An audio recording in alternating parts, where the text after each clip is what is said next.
32 সেকেন্ডে ধ্বংস বিমান, 250-র বেশি মানুষের প্রাণহানি। কিন্তু কার দোষে? পাইলটের ভুলে নাকি যান্ত্রিক ত্রুটির কারণে? বিমান বিপর্যয়ের প্রাথমিক তদন্ত রিপোর্টেও এই ধোঁয়াশা কাটল না।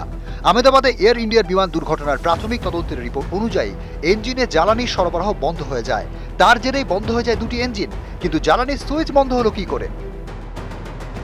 দুজন পাইলটের মধ্যে কথাবার্তায় যেটা জানা গেছে যে তারা দুজনেই চমকে গেছিল যে কিভাবে ইঞ্জিন ওয়াইন্ড ডাউন করছে, শাটডাউন করছে।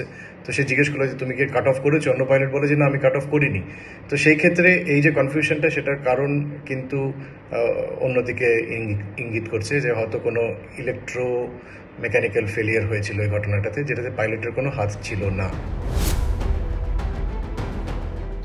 পাইলটের যে সিটটা, সেই সিটের যে লকিং পিনটা সেটা সরে যাওয়ার জন্য পাইলটের সিটটা হঠাৎ করে টেক অফের টাইমে পেছন দিকে চলে যায়। এয়ারক্রাফটে, বিমানে আমাদের জয়স্টিক থাকে।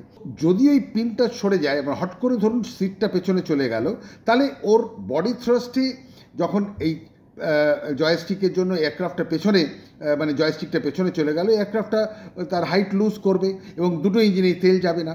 তো নানা রকমের জিনিস হতে পারে, নানা রকমের তথ্য আমাদের এখন আসছে। বিমান দুর্ঘটনার এই প্রাথমিক তদন্ত রিপোর্ট নিয়ে বিশেষজ্ঞদের মধ্যে কিছু দ্বিমত রয়েছে।